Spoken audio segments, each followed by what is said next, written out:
Hi friends, moms വേൾഡിലേക്ക് എല്ലാവർക്കും സ്വാഗതം. അപ്പോൾ നമുക്കിന്ന് നല്ല പയറുണ്ട്, വള്ളിപ്പയറില്ലേ, അതുകൊണ്ട് നല്ല അടിപൊളി ടേസ്റ്റിലുള്ളൊരു മെഴുക്കുവരട്ടി തയ്യാറാക്കുന്നത് എങ്ങനെയാണെന്ന് നോക്കാം. അപ്പം ആദ്യം നമുക്ക് പയറെല്ലാം നല്ലപോലെ കഴുകി വൃത്തിയാക്കിയതിന് ശേഷം ഇതുപോലെ ചെറിയ ചെറിയ പീസായിട്ട് ഞാൻ അരിഞ്ഞ് വെച്ചിട്ടുണ്ട്. ഇനി അതിലേക്ക് ഒരു 2 ചെറിയ സവാള എടുത്തിട്ടുണ്ട്, കുറച്ച് പച്ചമുളക് എടുത്തിട്ടുണ്ട്. അത് മാറ്റി വെച്ചതിന് ശേഷം നമുക്കൊരു അരപ്പ് തയ്യാറാക്കാം. അപ്പോൾ അതിനൊരു 6 വറ്റൽമുളക്, ഒരു 7-8 ചുമന്നുള്ളി, 2 അല്ലി വലിയ വെളുത്തുള്ളി വേണ്ട 2 എണ്ണം, അല്ലെങ്കിൽ ഒരു 5-6 എണ്ണം എടുക്കാം കേട്ടോ. അതിലേക്ക് 1 ടീസ്പൂൺ നിറച്ച് ഞാൻ എടുത്തിട്ടുണ്ട് നമ്മുടെ പെരിഞ്ജീരകം മാത്രം, അതും കൂടെ ചേർത്ത് ഇട്ട് കൊടുത്തു മിക്സിയുടെ ജാറിലേക്ക്. ഇനി ഇത് നമുക്കൊന്ന് ചതച്ചെടുക്കാം. ഇതുപോലെ ഒന്ന് ഒരുപാട് അരഞ്ഞു പോകരുത്, ഇതുപോലെ ഒന്ന് ഒതുക്കിയെടുക്കാം. അത് മാറ്റി വെച്ചിട്ട് നമുക്ക് സ്റ്റൗ കത്തിച്ച് ഒരു പാത്രം അടുപ്പത്ത് വെച്ച് കൊടുക്കാം. അപ്പോൾ നല്ല അടിപൊളി ടേസ്റ്റിലുള്ള ഒരു മെഴുക്കുവരട്ടിയായിട്ട് ഇത് മാത്രം മതി നമുക്ക് ചോറുണ്ണാൻ. അപ്പോൾ എല്ലാവരും ഒന്ന് ഉണ്ടാക്കി നോക്കിയിട്ട് നിങ്ങളുടെ അഭിപ്രായങ്ങളൊക്കെ പറയാം. അപ്പോൾ ഞാൻ ചട്ടി ഒന്ന് ചൂടായതിന് ശേഷം ഒരു 3 ടീസ്പൂണ് വെളിച്ചെണ്ണ ഒഴിച്ചിട്ടുണ്ട്. അതിലേക്ക് നമുക്ക് കടുകിട്ട് കൊടുക്കാം. കടുക് ഒന്ന് പൊട്ടി വരട്ടെ നല്ലതുപോലെ. അപ്പോൾ നിങ്ങൾക്ക് ഇഷ്ടപ്പെടുവാണെങ്കിൽ ഒന്ന് ലൈക്ക് ചെയ്യുക. അപ്പോൾ കടുക് പൊട്ടിയതിന് ശേഷം ഞാൻ അതിലേക്ക് കറിവേപ്പില ഇട്ട് കൊടുത്തിട്ടുണ്ട്. അതിന് ശേഷം നമ്മൾ ചതച്ച് വെച്ചിട്ടുള്ള അരപ്പില്ലേ, അതും കൂടെ നമുക്ക് ഇട്ട് കൊടുക്കാം. മുളകും ഉള്ളിയൊക്കെ കൂടെ നമ്മൾ ചതച്ച് വെച്ചിട്ടുള്ളത് അതിലേക്ക് ഇട്ട് കൊടുക്കാം.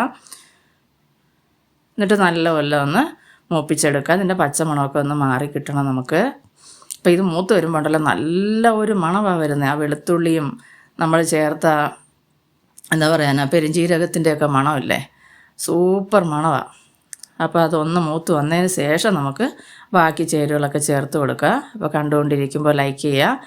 അതുപോലെ നിങ്ങളുടെ കൂട്ടുകാർക്കും ഫാമിലി മെമ്പേഴ്സിനൊക്കെ എൻ്റെ വീഡിയോ ഒന്ന് ഷെയർ ചെയ്ത് കൊടുത്ത് എന്നെ സപ്പോർട്ട് ചെയ്യുക. അപ്പോൾ ഇതുവരെ എന്നെ സപ്പോർട്ട് ചെയ്ത എൻ്റെ എല്ലാ കൂട്ടുകാർക്കും വലിയ നന്ദി കേട്ടോ. അതുപോലെ തന്നെ ആദ്യമായിട്ട് കാണുന്നവരുണ്ടെങ്കിൽ ചാനലൊന്ന് സബ്സ്ക്രൈബ് ചെയ്തിട്ട് കാണുക.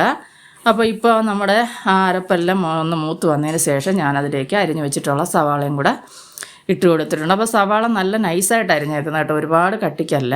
അപ്പോൾ അതൊന്ന് മൂത്ത് കിട്ടട്ടെ. മൂത്ത് കിട്ടിട്ടെന്ന് പറഞ്ഞാൽ ഒരുപാട് ഇത് മൂത്ത് കിട്ടുന്നതിനല്ല ഞാൻ പറഞ്ഞു, ഒന്ന് വഴന്ന് കിട്ടും, ഒന്ന് വാടി കിട്ടണം. നമുക്ക് പയറ് ഒത്തിരി ഒരുവിധം വേവുള്ള സാധനമല്ല. അപ്പോൾ ഒന്ന് വാടിയതിന് ശേഷം ഞാനിപ്പോൾ ഇതിലേക്ക് പച്ചമുളക് ഇട്ട് കൊടുത്തിട്ടുണ്ട്. ഇനി നമുക്കിതിലേക്ക് ആവശ്യത്തിനുള്ള ഉപ്പ് കൂടെ ഇട്ട് കൊടുക്കാം. ആദ്യം നമുക്ക് കുറച്ച് ഉപ്പിട്ട് കൊടുത്തിട്ട് പിന്നെ ആദ്യമായിട്ട് ചെയ്യുന്നവരാണെങ്കിൽ അങ്ങനെ ചെയ്താൽ മതി. അതിന് ശേഷം നമുക്ക് പിന്നെ ആവശ്യമുണ്ടെങ്കിൽ കുറച്ച് ഉപ്പ് കൂടെ ചേർത്ത് കൊടുക്കുക. അറിയാവുന്നവരങ്ങനെ അല്ലല്ലോ, അവർക്കൊരു പിന്നെ സ്ഥിരം ജോലി അടുക്കള ജോലി ചെയ്യുന്നവർ കണ്ണിനൊക്കെ ഒരളവുണ്ട്, ഇത്രയും മതിയാവുമെന്നൊക്കെ. അപ്പോൾ ഇപ്പോൾ സവാളയും പച്ചമുളകും ഒന്ന് വാടി വന്നതിന് ശേഷം ഞാനതിലേക്ക് 1/2 ടീസ്പൂൺ മഞ്ഞൾപ്പൊടി, ഏകദേശം ഒരു 1.5 ടീസ്പൂണോളം കാശ്മീരി മുളക് പൊടിയും കൂടെ ചേർക്കുന്നുണ്ട്.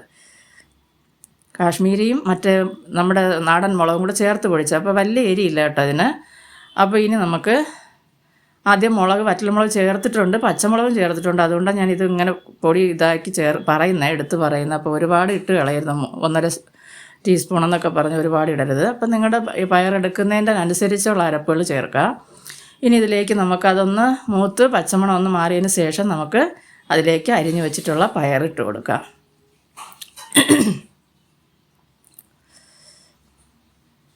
അപ്പോൾ അതും കൂടെ ഇട്ട് കൊടുത്തതിന് ശേഷം എല്ലാം കൂടെ നല്ലപോലെ ഒന്ന് ഇളക്കി മിക്സാക്കി എടുക്കണം. അപ്പോൾ നല്ലപോലെ ആ മുളകും സവാളയും എല്ലാ സ്ഥലത്തും ഒന്ന് കിട്ടണം. അതിന് കണക്കാക്കി നമ്മളതൊന്ന് ഇളക്കി കൊടുക്കുക. നല്ലപോലെ ഒന്ന് ഇളക്കി യോജിപ്പിച്ച് കൊടുക്കുക. അപ്പോൾ നല്ല ടേസ്റ്റാണ് കേട്ടോ. ഒത്തിരി നേരം നമ്മളിത് ഇങ്ങനെ വേവിച്ചെടുക്കുമ്പോൾ ഉണ്ടല്ലോ നല്ല സൂപ്പർ ടേസ്റ്റ് എന്ന് പറഞ്ഞാൽ ആ പയറിനകത്ത് ഉപ്പും എരിയൊക്കെ പിടിച്ചിട്ട് അടിപൊളി രുചിയാണ്. അപ്പോൾ ഇപ്പോൾ ഞാനിതിലേക്ക് കണ്ടല്ലോ ഒരിച്ചിരി വെള്ളം, കൂടിപ്പോയാൽ ഒരു 4 ടീസ്പൂൺ വരും, അത്രേ വരത്തുള്ളൂ. ഒരിച്ചിരി വെള്ളം മാത്രം, ഒരുപാട് വെള്ളം ഒഴിക്കരുത്. അപ്പോൾ ഇനി ഇതുപോലെ ഒന്ന് മിക്സാക്കിയതിന് ശേഷം നമുക്ക് എല്ലാം കൂടെ ഒന്ന് തട്ടിപ്പൊത്തി അടച്ച് വെച്ച് വേവിക്കാം.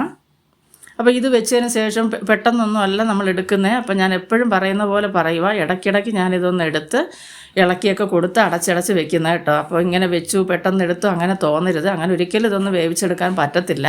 അപ്പോൾ ഇതുപോലെ ഒന്ന് തട്ടിക്കൂട്ടി വീണ്ടും അടച്ച് വെക്കുക കേട്ടോ. അപ്പോൾ നമ്മളിത് കുറച്ച് നേരം നമ്മൾ അടുക്കളയിൽ നിൽക്കുന്നവർക്ക് എല്ലാവർക്കും അറിയാമല്ലോ. അപ്പോൾ ആദ്യമായിട്ട് കാണുന്ന മക്കൾക്ക് വേണ്ടിയിട്ടൊക്കെ ഈ പറയുന്നത്. അപ്പോൾ വീണ്ടും വീണ്ടും നമ്മൾ ഇതുപോലെ ഒന്ന് ഇളക്കി അടച്ചും തുറന്നും ഒക്കെ ഇതുപോലെ ഒന്ന് ഇളക്കി കൊടുക്കും, അല്ലെങ്കിൽ അടി പിടിച്ചു പോകും. തീയൊക്കെ അഡ്ജസ്റ്റ് ചെയ്ത് വെച്ചൊക്കെയാണ് ചെയ്യുന്നത്. അപ്പോൾ വീണ്ടും ഞാൻ ഇതുപോലെ ഒന്ന് ഇളക്കി ഇപ്പം നമ്മുടെ പയറൊക്കെ ഒരുവിധം ഒന്ന് വാടി വന്നിട്ടുണ്ട്. അപ്പോൾ വീണ്ടും ഇതാ എടുത്തിട്ടുണ്ട്. തുറന്നതിന് ശേഷം നമുക്ക് ഇനി ഇതുപോലെ ഒന്ന് നല്ലപോലെ ഒന്ന് മിക്സാക്കി, ഈ സമയത്ത് നമുക്ക് ഉപ്പൊക്കെ നോക്കാം, ഉപ്പ് വേണമെന്ന് ഉണ്ടെങ്കിൽ നോക്കിയിട്ടൊക്കെ ഇട്ട് കൊടുക്കുക. അപ്പോൾ ഞാൻ ഒരല്പം ഉപ്പിൻ്റെ കുറവുണ്ടായിരുന്നു, ഞാനത് ഇട്ട് കൊടുത്തിട്ടുണ്ടായിരുന്നു, വീഡിയോ എടുത്തിട്ടില്ല കേട്ടോ. അപ്പോൾ ഇതുപോലെ ഒന്ന് ഇളക്കി യോജിപ്പിച്ച് കൊടുക്കുക. നല്ല ടേസ്റ്റാണ്. ഒരു മോര് കാച്ചിയതുണ്ടെങ്കിൽ അത് മതി. അതില്ലെങ്കിലും അതുപോലെ ചൂട് കഞ്ഞിക്കുണ്ടല്ലോ, മാങ്ങാച്ചാറും ഈ മെഴുക്കുവരട്ടിയും കൂട്ടി അടിപൊളി ടേസ്റ്റാണ്. ഒന്ന് കഴിച്ച് നോക്ക് നിങ്ങൾ. നല്ല ചൂട് കഞ്ഞിയുടെ കൂടെ കഴിക്കണം. അപ്പോൾ ഇനി ഇതിലേക്ക് ഞാൻ അവസാനമായിട്ട് ചെയ്യുന്നതെന്ന് പറഞ്ഞാൽ ഒരു മുറി ചെറിയ ഒരു നാരങ്ങയുടെ പകുതി എടുത്തിട്ടുണ്ട്. അതിൻ്റെ നീരും കൂടെ നമുക്കിതിലേക്കൊന്ന് പിഴിഞ്ഞ് കൊടുക്കാം. അപ്പോൾ ഈ എരിയൊക്കെ ഒന്ന് ബാലൻസ്, ഒരുപാട് എരിയൊന്നും ഇല്ല കേട്ടോ, ഒരു നല്ല ടേസ്റ്റ് കിട്ടാൻ വേണ്ടിയിട്ടാണ് അങ്ങനെ ചെയ്യുന്നത്. അപ്പോൾ നിങ്ങൾക്ക് ഇഷ്ടമുണ്ടെങ്കിൽ മാത്രം ഇത് ചെയ്താൽ മതി. അപ്പോൾ അത് പിഴിഞ്ഞിട്ട് ഒഴിച്ചു കൊടുത്തതിന് ശേഷം വീണ്ടും നമുക്ക് എല്ലാം നല്ലപോലെ ഒന്ന് ഇളക്കി യോജിപ്പിച്ചെടുക്കുക. ഇപ്പോൾ കണ്ടല്ലോ, വെള്ളമയം ഒന്നുമില്ല.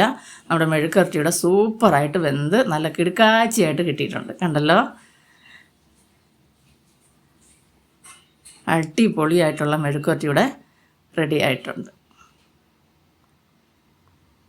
അപ്പോൾ ഇനി ഇത് നമുക്ക് മാറ്റാം.